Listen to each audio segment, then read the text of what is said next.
Behind the ancient gates of Buckingham Palace, where every stone seems to carry the echo of monarchs long gone, a new chapter is being written, not loudly, not with royal proclamations or breaking headlines, but quietly, deliberately, and with unmistakable grace. In this story, the center of gravity is shifting not away from tradition, but toward a person who embodies both its dignity and its future. That person is Katherine, Princess of Wales. This year's Trooping the Colour, the annual military celebration honoring the sovereign's official birthday, promises all the spectacle the world has come to expect. Over 1,300 soldiers from the Household Division and the Royal Horse Artillery, 250 members of the Infantry Guard, and a stunning musical display featuring 300 musicians will take over the mall. The Royal Air Force, as always, will soar overhead in a flypast that is both thunderous and precise, marking the culmination of a time-honored national ritual.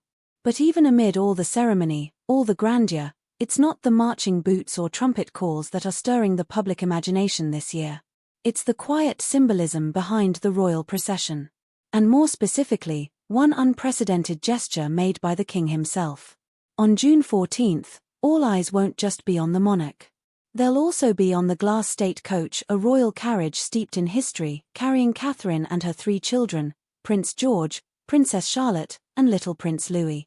Her attire is expected to be understated yet symbolic, a white gown trimmed with navy, paying tribute to her honorary colonelship with the Irish Guards. But it won't be the clothing that makes history. It will be her placement, her presence, her role. And that's where the story takes an extraordinary turn. Because this year, for the very first time, Katherine will not ride behind her husband, Prince William.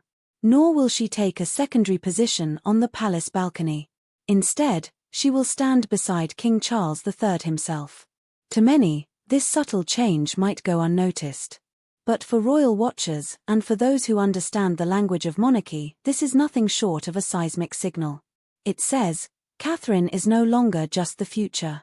She is the present. Royal protocol is famously rigid, especially during state occasions. Every position, every glance, every gesture is carefully orchestrated. And yet, this year, tradition has been set aside. The king personally requested that Katherine stand at his side, a spot typically reserved for a consort or the heir. In choosing her, he sent a message to the public, to the institution, and perhaps even to his family. The monarchy, in all its weight and complexity, is evolving. And Katherine is helping lead that evolution. But the reasons run deeper than duty. In recent months, both King Charles and Katherine have endured private health battles that have spilled into the public arena. The king, diagnosed with cancer, continues treatment with quiet resilience. Katherine, facing her own health crisis, has kept a low profile until recently. And yet, they have re-emerged not just as symbols, but as individuals. Human, vulnerable, and visibly committed to their roles. Their shared experience has, according to palace insiders, forged a new closeness. While the monarchy is built on protocol, its strength often comes from the emotional bonds within it.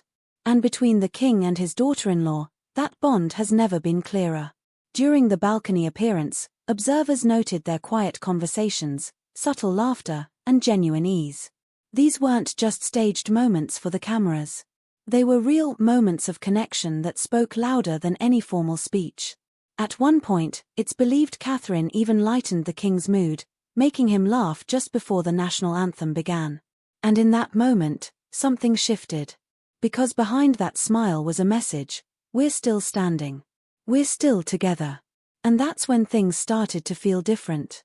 Katherine's rise to prominence within the royal family hasn't been meteoric.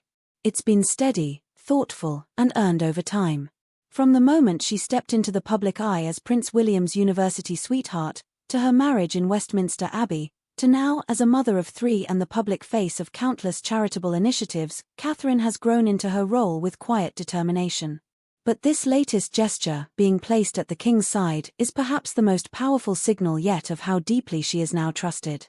Royal experts like Duncan Larcombe have long pointed out that Charles saw something special in Katherine from the beginning. He reportedly gave his blessing early in William's courtship, even allowing Katherine to join family trips years before their engagement. In the royal world, that was almost unheard of. And now, 2 decades later, that early trust seems to have blossomed into profound admiration. But this isn't just about sentiment. The monarchy finds itself navigating stormy waters. Public scrutiny is more intense than ever.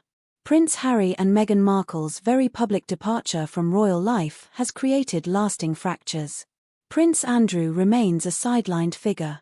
And with the king's health under watch, the need for continuity, for emotional and institutional reassurance, has never been greater. Enter Katherine. In her, the crown sees someone who not only understands the role, but honors it. Someone who is not trying to reinvent the wheel, but who is quietly modernizing it through compassion, clarity, and calm leadership. While her recent public appearances have been limited, they've been intentional. Every step back into the spotlight has been measured, signaling that Katherine is recovering, yes, but also returning with purpose. And her role is growing. Her presence in key royal moments is becoming more pronounced. Her influence in shaping the public face of the monarchy is quietly expanding. And now, standing beside the king, she represents not just the next generation, but the bridge between what the monarchy has been and what it can still become. But here's where the emotion cuts deeper. This isn't just about strategy or optics. It's about family. The monarchy may be a state institution, but it's also, at its heart, a family. A family that has endured tragedy, scandal, and loss, and yet still finds strength in moments of unity. This year's Trooping the Colour will be remembered not just for the soldiers or the music or the aircraft. It will be remembered for a daughter-in-law standing beside her father-in-law, both facing their own personal challenges, yet choosing to meet the public with dignity and grace. It's a moment that will be captured in photographs and replayed in media coverage. But more than that, it will live in public memory as a turning point. A symbolic affirmation that the monarchy is not frozen in time, it is moving forward, guided by those who understand its past but are not afraid of its future. So as you watch the parade, notice the uniforms, the horses, the flags. But also notice the glance between Katherine and the king. The ease in their conversation. The quiet strength in their presence. That is the real message of Trooping the Colour this year. Katherine is not simply stepping into the spotlight. She is stepping into history. And now, we turn the question to you. What do you make of King Charles's choice to place Katherine at his side?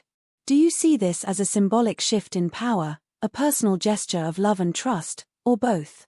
Could this be the start of a new chapter, one where Katherine takes on a more central role, not just beside William, but beside the king himself? We'd love to hear your thoughts in the comments below. And as always, please remember to keep the conversation respectful. If you enjoyed this report and want to stay informed about the latest developments in the royal family, don't forget to give this video a like, subscribe to our channel, and explore more of our royal deep dives. Your support means the world to us. Thanks for watching, and we'll see you next time.